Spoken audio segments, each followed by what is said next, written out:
Hello বন্ধুরা, মধু কিচেনে সবাইকে স্বাগত। আজ চলে এসেছি আরও একটা নতুন ভিডিও নিয়ে। আজ আমরা বানাবো চিকেন কাটলেট। তার জন্য আমরা এখানে 3টে মাঝারি সাইজের আলু এইভাবে ছোট ছোট টুকরো করে কেটে ভালোভাবে ধুয়ে নিয়েছি এবং 200 গ্রাম বোনলেস চিকেনগুলিকেও আমরা ছোট ছোট টুকরো করে কেটে নিয়েছি। এখন আমরা আলুগুলিকে সিদ্ধ করে নেব। তার জন্য কড়াইতে জল দিয়ে দিচ্ছি। এরপর আমরা আলুগুলিকে দিয়ে দিচ্ছি। এখন আমরা আলুগুলিকে 10 থেকে 12 মিনিট ফুটিয়ে সিদ্ধ করে নেব। আলুগুলি সিদ্ধ হয়ে গেছে, এখন আমরা এগুলিকে নামিয়ে নিচ্ছি।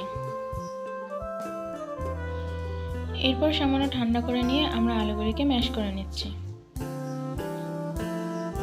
আলুগুলি ম্যাশ করা হয়ে গেলে আমরা ওভেনে কড়াই বসিয়ে দিয়েছি এবং কড়াইতে দিয়ে দিচ্ছি তেল। তেলটা গরম হয়ে আসলে আমরা এতে একে একে দিয়ে দেবো কুচিয়ে রাখা পেঁয়াজ, কুচিয়ে রাখা আদা, কুচিয়ে রাখা রসুন এবং কুচিয়ে রাখা কাঁচা লঙ্কা। এটাকে এখন আমরা একটু নেড়েচেড়ে ভেজে নেব। সামান্য একটু নেড়েচেড়ে নিয়ে আমরা যে দিয়ে দেবো টমেটো কুচি। আবারও এটাকে আমরা খুব ভালোভাবে নেড়েচেড়ে ভেজে নেব।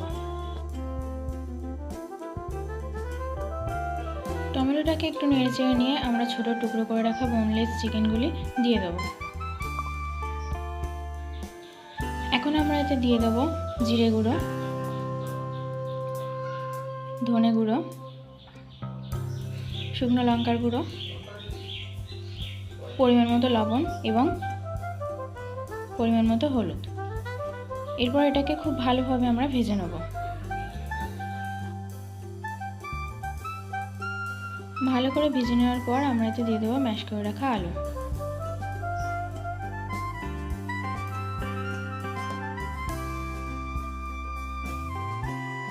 আলুটাকে দিয়ে খুব ভালোভাবে মিশিয়ে নেওয়ার পর সবশেষে দিয়ে দেবো ধনেপাতা কুচি।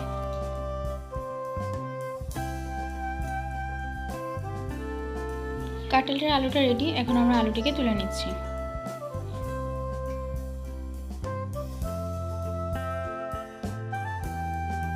এখন এটিকে আমরা কিছুক্ষণ ঠান্ডা করে নেব।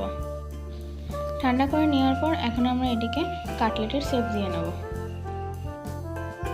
প্রথমে আমরা আলুটিকে হাত দিয়ে গোল করে নিয়ে সামান্য একটু লম্বা করে নেব। এরপর সামান্য একটু চাপ দিলেই কাটলেটের শেপে চলে আসবে। এভাবে আমরা সমস্ত কাটলেটগুলিকে রেডি করে নেব। সমস্ত কাটলেটগুলিতে আমাদের শেপ দেওয়া রেডি।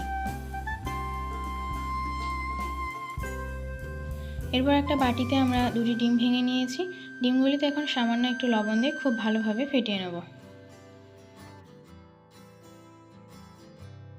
ভালোভাবে ফেটিয়ে নেওয়ার পর আমরা কাটলেটগুলিকে একে একে কোট করে নেব। তার জন্য প্রথমে আমরা কাটলেটগুলিতে ডিম মাখিয়ে সেগুলিতে ব্রেড ক্রাম্বস ভালো করে মাখিয়ে নেব।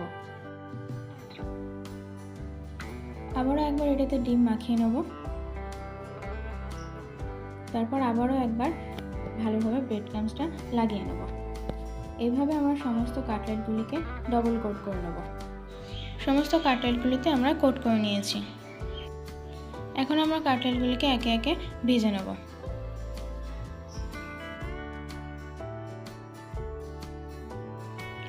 কাটলেটগুলির দুই পাশে আমরা উল্টে পাল্টে খুব ভালোভাবে ভেজে নেব।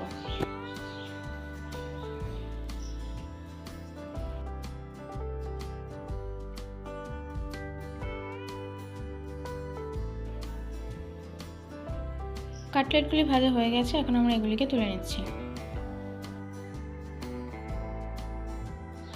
ভিডিওটাকে যদি পছন্দ হয় ভিডিওটাকে লাইক, কমেন্ট এবং শেয়ার করবে এবং এরকম আরও নতুন নতুন ভিডিও পেতে চ্যানেলটিকে সাবস্ক্রাইব করবে।